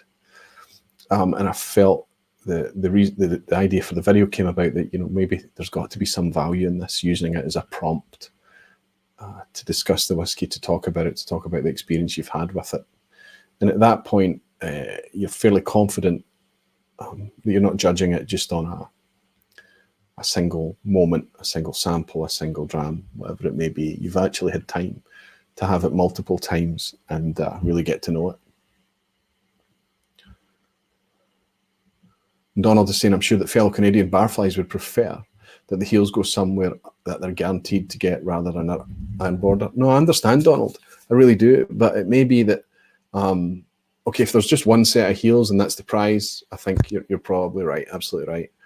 But if I have a selection of a few things, and you happen to be in with a chance of getting one and you win one, you know,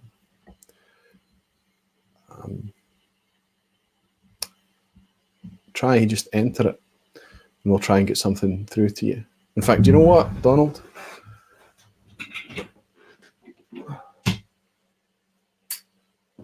Oh my God. Here we go, Donald. I've picked off two of these samples. It's a Green Spot Chateau Leoville Barton and a Toninic Flora and Fauna 10-year-old. If you're interested in either of these, I'm sure the Green Spot you maybe have a chance to buy. Don't know if you've tried it. But the Toninic, because you're in Canada, might be tough. I'm not sure. If you're interested in these, I'm more than happy to just do a wee experiment and just kind of give them up, wrap them in a bit of bubble wrap, send them over to you, see if we can get them to you. But I need to write down that I've promised that. Where's my notepad?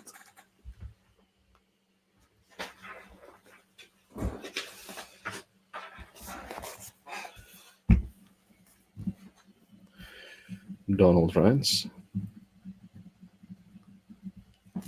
Now, I know that there's a few of you in Canada, but let's make Donald our guinea pig. The philosophy of waiting until the end of the bottle is a sound one. Keith Dave at the Malted Man Cave almost always do dead bottle reviews that I think carry more weight. I've always said that about Keith from the start. They review it literally when it's like the final dram. Alistair Gray saying, how's the Aquavita t-shirt production coming along? Everything's ready to go. But the t-shirt that I really want, the one that felt nice, fitted nicely, the material felt good quality, I still can't get the sizes that I need. I need to find a t-shirt that's going to go up and give me the whole gamut of sizes I need, from small, maybe even one or two extra smalls, all the way up to triple XL and 4XL. And that's the problem, because those t-shirts here around me anyway, from what I've seen, you know, that there's nothing particularly bad about them. I was just trying to find something that would be a nicer quality. Maybe I'm just being fussy. So I do need to get my act together, Alistair. I really do. And Eric is saying, don't use the official post office or FedEx. UPS is the most reliable for sending samples. I have to say, I've had, I use, it's not the post office here, it's Royal Mail. They are connected, but they're different companies. Post offices, the regional offices. And a lot of people aren't really that knowledgeable in the local post offices. They enforce things that don't need to be enforced. And while there's other ones let things go that should be enforced. I mean, they just don't really know so much. And in the Royal Mail, it tends to be more distribution and depot things. So you just take the parcel and you've already taken care of the labelling, the customs declaration and everything yourself. And I have to say I've had fairly good luck with that. I've only had, in about hundreds of packages shipped now, I've only had one or two not make the destination. Donald Rance is a great guinea pig, Mark is saying. McAllen Finer Rare is saying, Aquavita agree, but sometimes when only 2 grams are left in a bottle, the malt is not as its best anymore, my experience. It depends on time. It really does depend on time. If you're going to leave a bottle with just a couple of grams in the bottom for months, absolutely you can taste it flatten out. Sometimes I don't mind it. It's not flattened out to the point that it's awful, but it does lose some of its vibrance and its brightness. Personally, I quite like it. But more often than not, when I finish a bottle, it's... especially recently, you know, it gets there quite quickly. What was the one I threw out at the Recycle Review that's been there for the Aaron Amarone? It's been there for years. I've had that bottle about 5 or 6 years, I think. And it's just because I didn't really get on with it. And that actually improved some of the raw spirity, rough edges of that Aaron Amarone as it oxidized and the bottle level dropped. That actually improved a little bit to my palate. It wasn't as fresh and vibrant and bright whiskey, but it was easier to enjoy. And I have to say it was the same with that CC01 Port Charlotte as well. I liked that softening a little bit.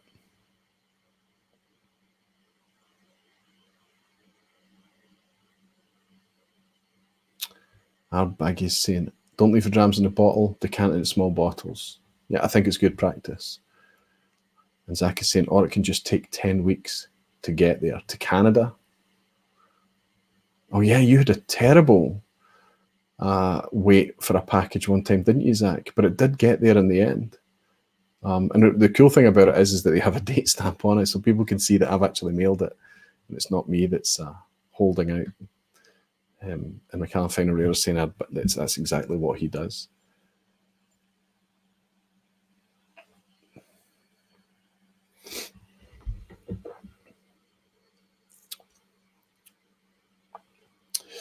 This Highland Park is lovely. Very rich.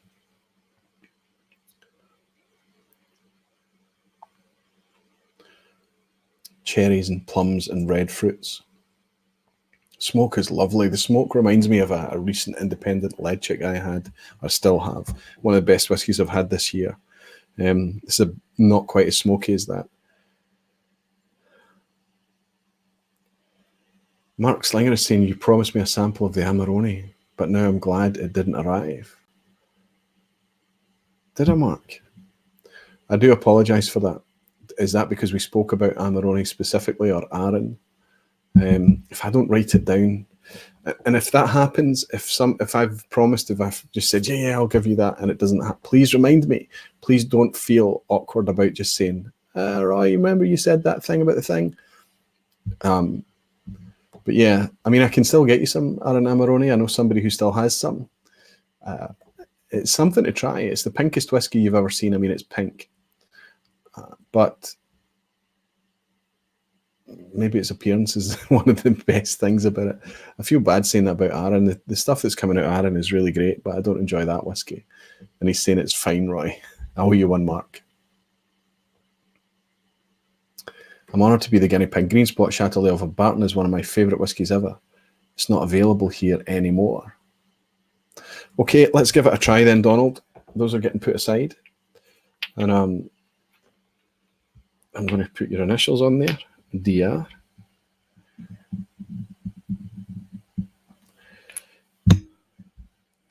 And I know I've got your address, haven't I? So we'll experiment with it. And at least that means that you know that if we can get things through to you and it's fairly smooth, you can enter these things. So there's 33 of you in. Do you want a quiz tonight? I'm happy to do. I've prepared a quiz for you. I'll tell you what the theme is. We can use it tonight for you guys, or we can. It can be easily used for the regular vPub.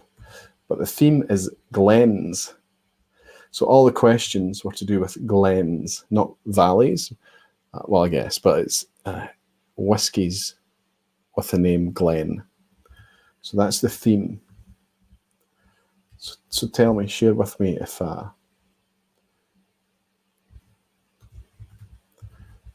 you're interested in such a theme, or if you think that would be a good one to do in a vPub. I always say that, and I think we end up just doing it. Quiz. Always happy to do a quiz. Up to you. Quiz, yes, please. Definite yes to a quiz. Quiz sounds good. Always up for a quiz. Okay, good. We'll do a quiz. So I'm outstanding a few things. The t-shirts, I'm definitely thanks to everybody who filled in that form, gave me their sizes and things. But all that did was show me that I really need to cater for larger sizes, more larger sizes, and I knew that anyway because I sold out the larger sizes really quick last time. But lots of people helped me work out the profile of what sizes I was going to need to order, because ordering t-shirts is quite expensive and you don't want to be stuck with them. But I'm also delinquent on sorting out things like the online store, so that I can actually put things on there that I still have. The glasses, the coins, I mean, I don't think that's going to take me a long time to do it, but I want to do it right. And I'm paying a lot of money to my current host, and I'm thinking of changing all of that. But I should just bite the bullet and just get on and do it. Act and ponder less. 2 months ago, finally had a peat epiphany. Donnerpass Whiskey Tim is saying, when I had a dram of something with some peat punch, Lechic 10, and I could actually taste all the things behind the overwhelming peat. It is a wee bit perseverance sometimes. I'm so glad it was Lechic 10 that you did it with as well. A lot of people disagree with me when I suggest people should try the Lechic as a gateway peat whiskey. Doing larger scene regarding t-shirts. Definitely some large sizes, please. Of course, Dwayne, I don't know, you must be what, 6'2", 6'3" or something. Yes, they have to be quite big. Graham Young is saying, basically, we barflies is fat. I think that generally our populations are becoming bigger all the time. And it's not just, girth, it's height and shoulders and build and everything. And European XL is a lot smaller than an American XL. So that's kind of clear. Any chance of a hoodie to go with a t-shirt, Simon Ray?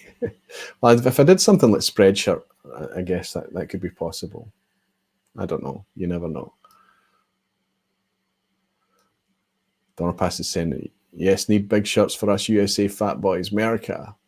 Zach Andrews is saying he has the signatory cast strength Lechic 10 and First Full Sherry Button. It's one of my favourite whiskies.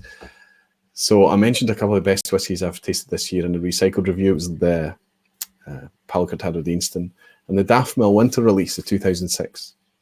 Lovely whiskies. But the one that's up there that I can't really talk about too easily because it cannot be bought anymore, it's sold out, was a single malt of Scotland Lechic 11-year-old. And it was only an 11-year-old Lechic, sherry butt, but just fabulous. Fabulous. I tried it at a whiskey club. It was hosted by Julie, who's our used to be our whiskey club president, but she works for Elixir now. She managed to get some of this across to the whiskey club for us to try. And I found some online available for sale, and I bought it on the spot there and then. And I'm so glad I did. Everybody that I've given a dram of it to loves it. Mark is saying he doesn't get on with Lechic 10. I'll pass on my bottle. Yes, I was hanging on. So don't give up on it yet. Perseverance, Mark. Perseverance. Is there something in it that's challenging you? I really like lead cheek 10. Shirts with collar and buttons would be welcome. I've got far too many normal t-shirts. That's interesting you say that, Nick, and it's good to have you in, my friend. But my favourite t-shirt, I think, is the No Nonsense Whiskey black polo that I wear all the time from Vin. It's starting to get a bit tired and worn now because I wear it quite a lot. And it's not that it's formal or anything. It's quite casual. It's soft.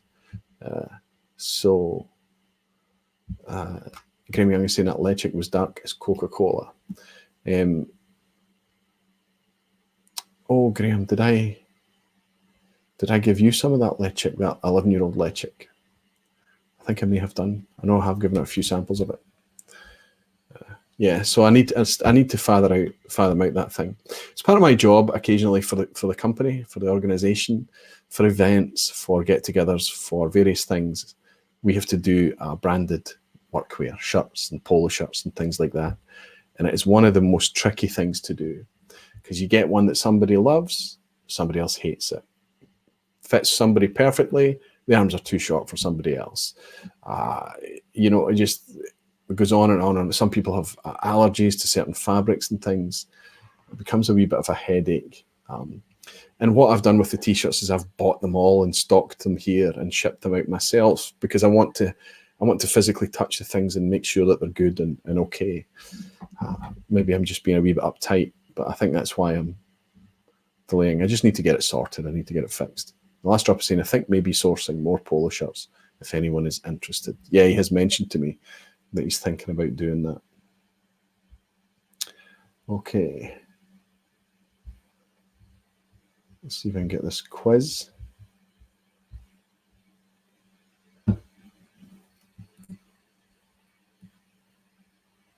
So is there any other questions? Am I outstanding on anything? Am I fairly caught up? I think the support I've had from Patreon is overwhelming to me. And what I want to do is always keep you guys in the frame, make sure that you're ahead of announcements and things where possible. And anything that I do, you guys become kind of my sounding board, the first place I go for advice and guidance on things before I try new things and things like that. It's wonderful to have you all, because it's not just like you're supporting me and you're actively communicating and sending messages, talking to me, giving me feedback and things, letting me know when you're happy, giving me a little guidance and advice when you're less happy. It's such a cool thing. It's such a cool thing. Donna Pass is saying, I'm going to try Port Charlotte 10 next for Pete, as I really enjoy all things Brookladdy. Got to say, Port Charlotte 10 is one of those whiskies that's getting better. A lot of whiskies are getting better. Spiritworks Tom is saying, since you're a Kilchoman fan, have you tried this year's STR cask? No, I have not yet. I've not tried it yet. And when I'm a Kilchoman fan, yes, I suppose I am. I'm not a fan. I think I just think that they do good things. But I've had at least one bottle of Kilchoman that I really don't like. Alistair Gray is saying, that Kalila 22-year-old was beautiful, Roy. Finished off my birthday perfectly. Fantastic. Now, so many people have been trying that Kalila 22 and saying that it's wonderful. And I know we think it's a bad whiskey. I just think it's an awkward whiskey. It's a difficult whiskey. I think it's one of those whiskies that I would be careful who I gave it to. But yeah, a lot of people have fed back that they really loved that Kilchoman.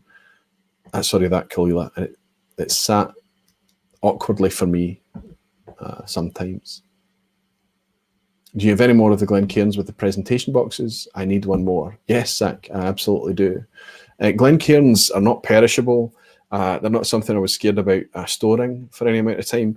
And I had no intention of updating the logo. So I bought everybody kind of gave me the pre-order. I was really grateful for that. That gave me the confidence to go ahead. And when I got that pre-order, and I doubled what I was willing to commit to. So I'm about halfway through them already, but I've still got plenty Glencairns to do me for quite a long time. So you're good for Glencairns, Zach. Just get in touch with me.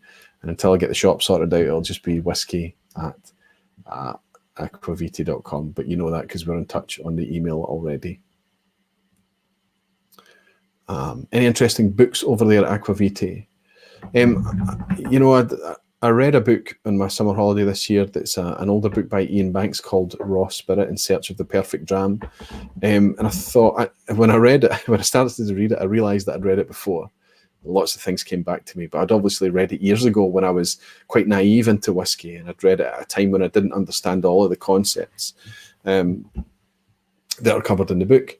But I didn't really enjoy it this time around. I felt it was too meandering. It was too much of a road trip style book, too much of a life blog type format, and it was less to do with whiskey. So that's not what I would recommend. But of course, I recommend this every year. This is the Malt Whiskey Yearbook. You have to buy this every year. The new one's due out this month, I think. The 2021 will be out. In fact, I need to check if it's out already. Maybe you guys can, but Amazon should be selling it even before it's out already. Anything by Charlie MacLean, because he's just a charming writer. The way that he conveys the whiskey stories. I mean, Charlie MacLean is quite a posh, educated gentleman, right? But the way that he conveys stories about whiskey is very genteel and charming and charismatic as well. This is his Whiskipedia. The other one I loved is his Miscellany of Whiskey. That's a great book. It's usually sitting here. There we are.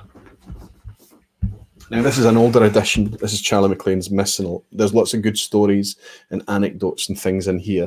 And this isn't the type of book that you need to read from cover to cover. You can really just go into a chapter and read about anything. There's a chapter here on worm tubs, on casks and sizes of casks and things. And this needs updated. I think there might be a more updated version than this, but if you'd updated this, it would be a perfect book.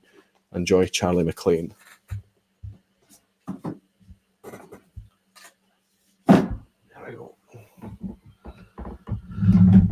Sillet Bang is saying he read it also. It was a bit of a ramble. Yeah. Yeah, it was a bit about Ian Banks more than it was about chasing the perfect dram or whiskey, I'll be honest. Didn't love it this time round. Whiskipedia, what a great read. Yeah, and again, there's kind of more of a reference style to keep on hand. But Charlie MacLean does a good book. 101 Whiskies to Try Before You Die. That was great when it came out because it was very contemporary to the time. I think it must be quite a hard thing to do now. I don't know when Ian last did an update to that book, Ian Buxton, but that's kind of fun for inspiration. But if you're in this community now, if you're involved in these kind of live streams and watching YouTube and things, you're very well versed on that subject. I don't think you would get that much value out of that style of book anymore.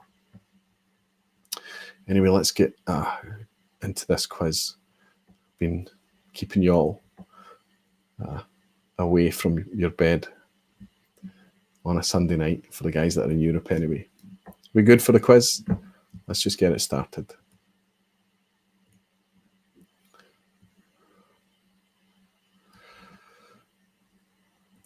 Good. Buttons at the ready. So we go into question 1. And the theme here is Glens, okay? So which distillery is the oldest in terms of founding year? I need to pop up the chat so I can see what you're coming in. I might actually see the questions, the answers, coming in tonight because it's nice and quiet. In terms of founding year, A, Glenglassaugh, B, Glengoyne, or C, Glendronach? Which is the oldest in terms of founding year?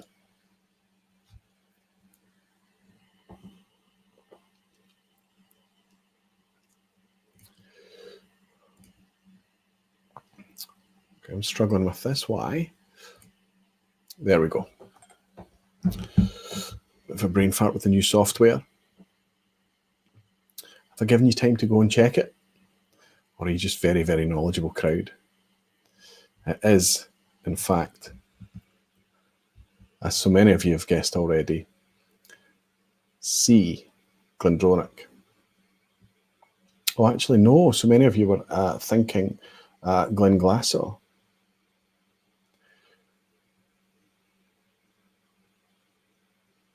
The last drop is saying, how are you finding StreamYard? Pretty good, Chris. There was a couple of features in Hangouts that it doesn't have. If it had those features, such as the ability to switch chat backwards and forwards, the ability to bring in the actual Google chat with animations and things highlighted and stuff, I think it could be perfect. But right now I'm a hybrid situation between the two. But it's pretty good. It's dead easy to use. So there you go. If you've answered C for Glendronach. They're the oldest. They're the oldest since they were founded in 1825. Now, 1825, the chances are that they're older than that, right? Because 1824 is when the licensing came in. You could be a legal distillery. So lots of them have their founding year around then. But there are a lot that are older than that. Okay, question 2. Steve A is saying, even accounting for them being shut down. No, I'm just talking about not the amount of years open, Steve. I'm talking about just when, what was their founding year, who can claim to be the oldest. Which distillery was famously built for £800? Being a Glen theme, of course, it's going to be a Glen. So is it A, Glenlivet, B, Glenfiddich, or C, Glenmorangie? A, Glenlivet, B, Glenfiddich, and C, Glenmorangie. If there is going to be a quiz that I'm going to drop a clanger or a mistake, it's going to be this one, because this was done very, very quickly today. When I committed to doing this stream tonight, I realised that I had to put a quiz together, and the Glen thing had been in my head for a while, but I didn't have the questions together. So these are my questions, and I have thrown them together quite quickly. Okay, most of you are guessing on this one as well. My question's too tricky. Are they too hard? What they like in the vPub? Not had a lot of complaints recently. I think maybe because people are just used to it now. So the distillery that was famously built for £800 was in fact Glenfiddich. Glenfiddich. I think the story goes something along the idea that where most of the whiskey distilleries exist because of people having money. William Grant, borrowed and was kind of much more self-made. And he went off. He was working, I think, at Mortlach Distillery, and he went off from Mortlach to build Glenfiddich, and he managed to build it for £800, which even back then was quite a feat. And of course, he did well because it's still going today. Moses saying banana skins, getting them again. Spirit Wars Tom bugger caught out on both of them. There might be a few banana skins in here, but there's going to be some easy ones. So don't worry, guys. You'll get a chance to claw back some ground. Question 3. Which distillery did the SWA take issue with over using the word Glen? Was it A, Glenora, B, Glenanmore or Glenarmore, or C, Starward? So what I'm talking about here is one of these distilleries brought out an expression using the word Glen, and SWA decided that they were trying to make out as if they were a Scotch whisky company and took issue with it. One of a dark chapter in the SWA's past, I think there must have been some politics behind it, some deeper reason, or perhaps they were just making an example of this distillery. But it's a bit of a shame. It's really a bit of a shame. Let's have a wee look. Was the distillery that got in trouble over using the word Glen in one of their expressions A, Glenora, B, Glenanmore, or C, Starward? So Glenora is in Canada, B, Glenanmore is in France, and Starward is in Australia, obviously. So let's see. It was, in fact, Glenora. Glenora. So if you answered A, give yourself a point for this one. And Glenora brought out a product called Glen Breton. And to me, that kind of sounds like a hybrid between Scots and Welsh. Breton to me sounds like a, almost kind of Welsh sounding. But regardless, yeah, Glen Breton sounds like it could be a Scottish brand. I understand. But Glenora, the town that they are in, is called Glen Breton. It's just nonsense. Nonsense. Okay, question 4. Another Glen. Which of these closed glens are not in the Highland region? It's going to need to be a fast one. Which of these closed glens are not in the Highland region? Glenuggie, Glenlochy, or Glenflagler? Glenuggie, Glenlochy, or Glenflagler. All of these are closed distilleries. I guess that only somebody the likes of Andy Arbaggi will have tried the majority of these whiskies.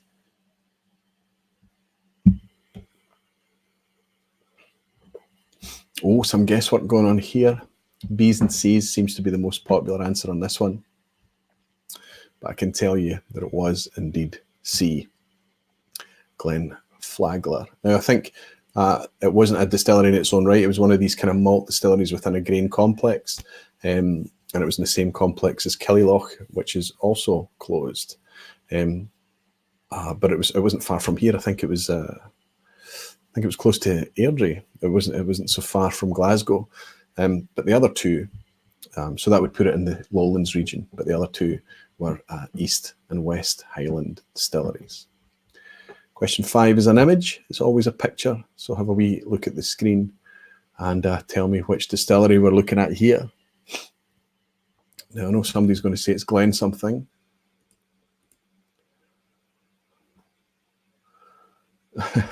Eric is saying in Canada has a region called Nova Scotia, New Scotland. Those plagiarizing bastards. That's right. Nova Scotia, Eric.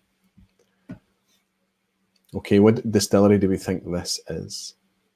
A, Glenelgin, B, Glendullan, or C, Glenord? Is it Glenelgin and Speyside, B, Glendullan and Speyside and Dufftown, or is it C, Glenord up in the Highlands?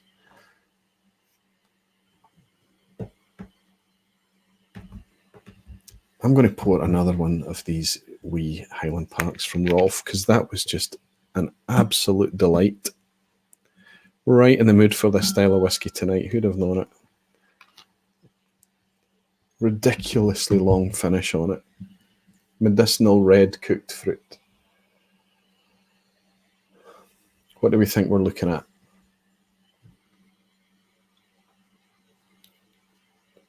Don Francis is admitting it's a guess, but he's guessing it's Glendullan. Zach thinks Glenelgin. Per, Tom, Andy Arbaggi, Daniel, the Whiskey Dram. A few of you think that it's C, and I can tell you that it is, in fact, A, Glenelgin. And if I go back, yes, I did have, you can see here that I had it covered on the sign. You might just be able to make that out that it says Glenelgin in the background. Eric Waite is saying there's too much sunshine in the picture, obviously not in Scotland.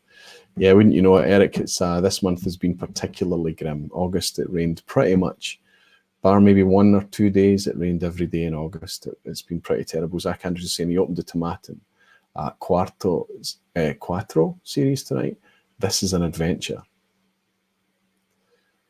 I'm trying to remember what that series is. That's not their Element series, is it? It must be different. I'm getting a feeling this is a tricky quiz in the end. Question 6.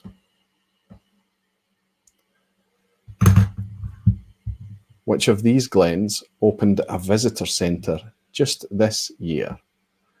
I think this should be an easier one. Was it A, Glenburgie, B, Glenallachie, or C, Glenkeith?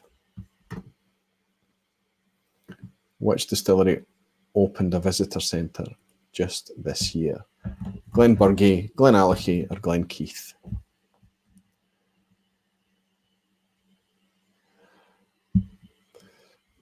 The Whiskey Dram Daniel saying, Mose, you're my benchmark. How's Mose getting on? 1 out of 5. Need to do more research. I think it's quite an obscure topic I've picked in theme tonight, guys. It's Glen distilleries, right? It's quite tricky. But I can tell you that the distillery that just opened a visitor centre this year was in fact Glenallachie under the stewardship of Billy Walker. They're changing things up there quite fast, and they've opened their visitor centre now. Okay, question 7. Which glen is the best-selling malt in Italy?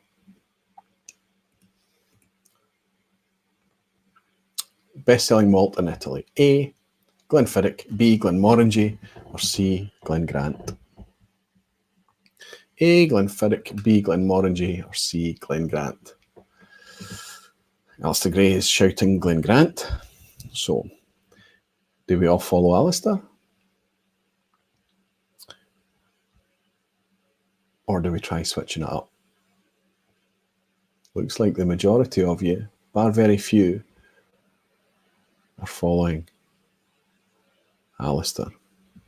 Some of you think it's Glenfiddich, the best-selling malt in Italy, and I can understand why, because it's Glenfiddich. But in fact, the best-selling Glen, or the best-selling malt whiskey actually, in Italy is, of course, Glengrant. Not least being owned by Campari, an Italian company, but it was the best-selling malt in Italy before it was under Italian ownership. And it's been the best-selling malt in Italy for a long time. And it's really cool because when you're in Italy, one of the most common whiskies you see everywhere is Glengrant 5-year-old, and it has a big 5 on the label. Why can't they all have that confidence? Oh, because consumers don't understand, and well, educate them. Get together with your competitors, collaborate, and work out how you can be a better industry. Question 8. Which distillery releases editions called Manse Reserve and Minister's Reserve? I'll give you a clue. It has Glen in the answer. Is it A, Glenord, B, Glendronach, or C, Glenrothes? A, Glenord, B, Glendronach, or C, Glenrothes? How can it be 25 to midnight here? Wow. It's incredible how fast the time goes. I can only hope it goes this quickly for you. Everybody's answering here C, with very few exceptions. The majority of you seem to think that it is, in fact, Glenrothes. And of course it is. Glenrothes release amongst some other non-age statement whiskies, or at least they used to. This is back when they were mostly doing vintages. I don't know if they're still doing their non-age statement stuff now, but they used to have two particularly to do with theology and churches and things. The Minister's Reserve and his Manse Reserve. So perhaps the Minister's Reserve he kept in the church, and the Manse Reserve he kept at home. Who knows? I don't know what the reason for those names were, but they certainly had two non-age statements with those names. Ardbaggy's saying he doesn't really like Glenrothes, and I'm not a huge fan either. There has been a couple that I've tried that have been pretty damn good. I bought one downstairs because I thought it was intergalactically good, but it was a very high ABV, 66% ABV cask strength, single cask Glenrothes. I thought it was wonderful. But generally, their standard bottlings can be very miss for me. Okay, another Glen, once sold by Diageo in 1989 and now owned by Chivas. And that's interesting because these guys are obviously big competitors, DCL being the biggest and Chivas or Pernod Ricard being the next biggest. But this distillery was in the hands of one in 1989, and then it went through a few other hands before it ended up in the ownership of the other. Which Glen am I talking about, once owned by Diageo? Is it A, Glentochers, B, Glenlivet, or C, Glenkeith? A, Glentochers, B, Glenlivet, or C, Glenkeith? I'm going to give you a wee clue here and say that out of because Pernod Ricard are brutal at hiding distilleries from us. They've got Tormore, they've got Glentochers, they've got Scapa, they've got so many distilleries that they hide. And even when they do bring out product from it, it's never really handled that well. I mean, it's clearly just blenders just applying like a blended business model to single malts. And they always, in my experience, they miss more often than they hit. But they've got a lot of distilleries that are hidden from us. And this is very much one of them. It's a cracking distillery. And of course, I'm talking about A, Glentochers. Glentochers. So if you said A, give yourself a point. Only one question left to go. Let's see how the scores are. Admit how you're getting on. Ardbaggy, it's Put a little devil icon in there. Does that mean he's happy? Jules is on 5. Steve is on 6. Yay, I pass. Graham is on 6. Alistair Gray's on 8. Fantastic, Alistair. I think you might be in the lead. It was Steve A that won the first vPub, wasn't it? I'm looking for somebody that's on higher. Simon Ray 5 at 9, Malt Million 7, Zach Andrews 3, Mose Chun 5, Per Christensen 5, Whiskey Jason 4, Whiskey Dram 7, Sillet Bang 5, Sid Martin 6, Mark 5, Dwayne Large 5, Spiritworks Tom 5, Last Drop 5, all guesses. Spiritworks Tom is saying I seem to have upped my guessing game. Donald Ryan 6, Aquaviti, someone tied me at 8 to 10 on Thursday, don't remember who. Wow, I never gave them a shout out, Steve. Wow. That's a shame I missed that. I maybe need to look back. I always feel guilty about things like that. And I freely admit a lot of that was luck on my part. Listen, as I said at the time, it's what it's all about. Anyway, let's move on to the last question because it looks like Alistair is our man tonight. Last question, I think is fairly easy. Which of the Glens famously cites its foundation year in the 18th century? Which of the Glens famously cites its foundation year in the 18th century? So is Glenfarclas an 18th century distillery? Is Glencadam 18th century? Or is Glengarry 18th century? A, Glenfarclas, B, Glencadam, C, Glengarry. Now, of course, I'm talking about the legal declaration, or let's say even if it's not legal, they market themselves on their packaging, on their website, everywhere, as being founded in this century. Glenfarclas, Glencadam, or Glengarry.